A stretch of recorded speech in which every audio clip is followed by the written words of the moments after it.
मद्गुरु श्री जगद्गुरु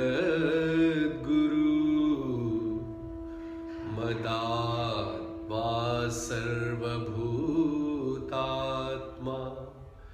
तस्मै श्री गुरवे नमः। तस्मै श्री श्री गुरवे नमः। नमस्कार।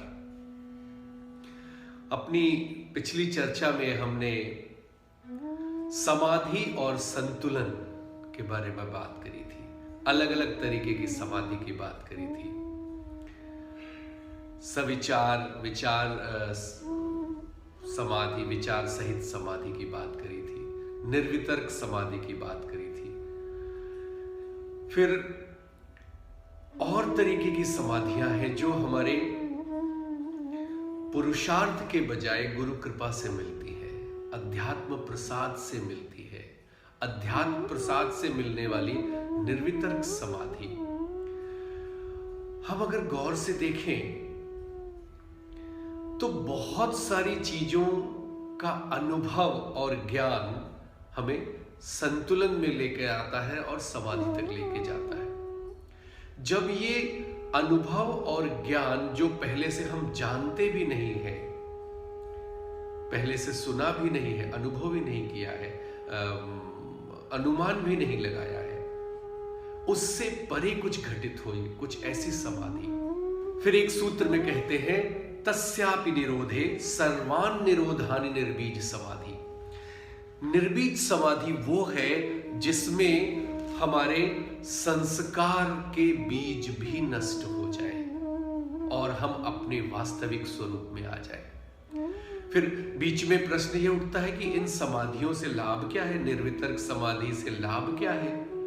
तो महर्षि पतंजलि कहते हैं तत्र ऋतंभरा प्रज्ञा।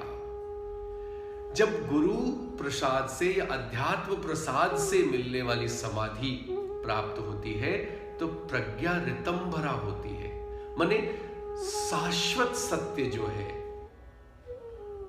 शुद्ध शाश्वत चैतन्य सत्य का, वास्तविक सत्य का ज्ञान होना शुरू होता है। जो हमारा वास्तविक स्वरूप है, जो हमारा वास्तविक स्वभाव है, उसका ज्ञान होना शुरू होता है।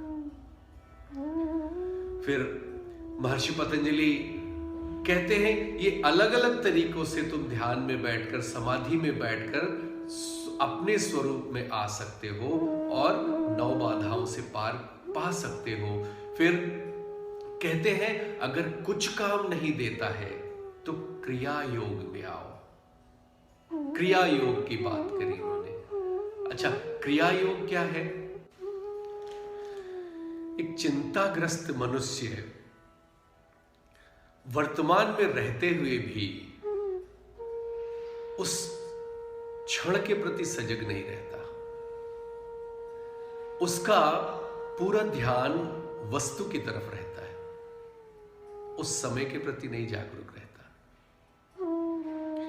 जैसे मान लो आप किसी बस या ट्रेन की प्रतीक्षा में हो, तो प्रतीक्षा करते समय पूरा ध्यान वो बस कब आएगी, वो ट्रेन कब आएगी, नहीं, वो साधन कब आएगा, उसी पर रहता है।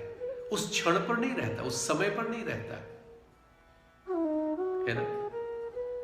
महर्षि पतंजलि कहते हमें ये रवैया बदलना पड़ेगा। हमें क्षण के प्रति सजग होना पड़ेगा, वस्तु के प्रति नहीं, क्षण के प्रति, उस समय के प्रति वहां सजगता लानी होगी।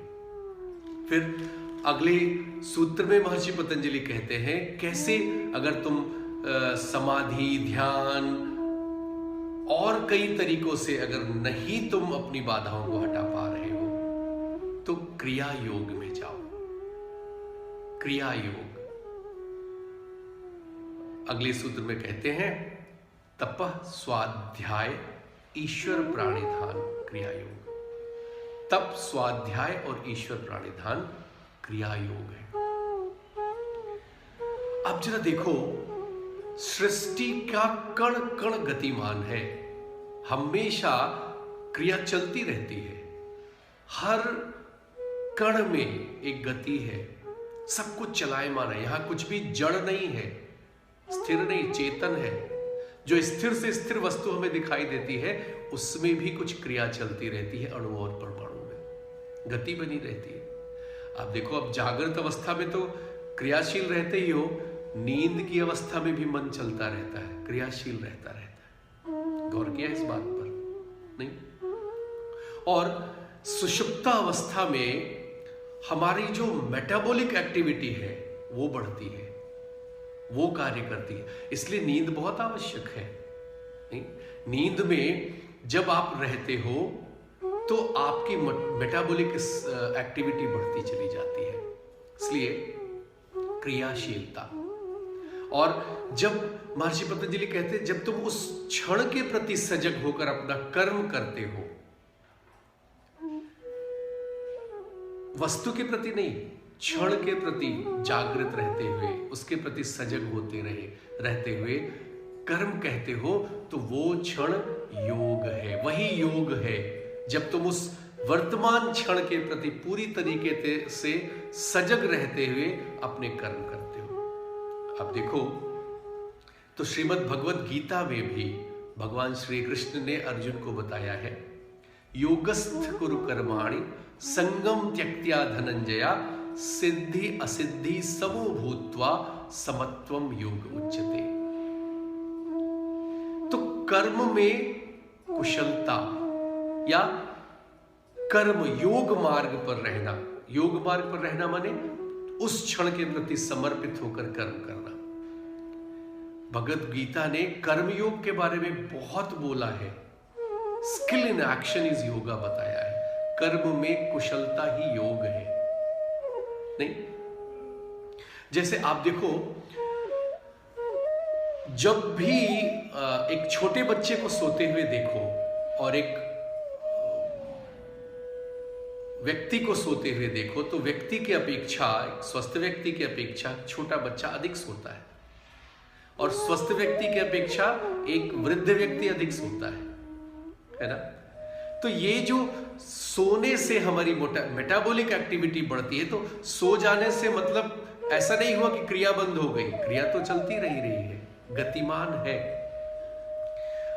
भगवान श्री कृष्ण ने अर्जुन से भी ये बात कही थी कि वो व्यक्ति जो क्रियाशीलता में भी मौन और मौन में भी क्रियाशीलता प्राप्त कर लेता है, वो स्किलफुल है, दक्ष है, योग्य है। नहीं? और योग से योग्यता आती है, इसीलिए योगा कर्मसु कौशलम कहा।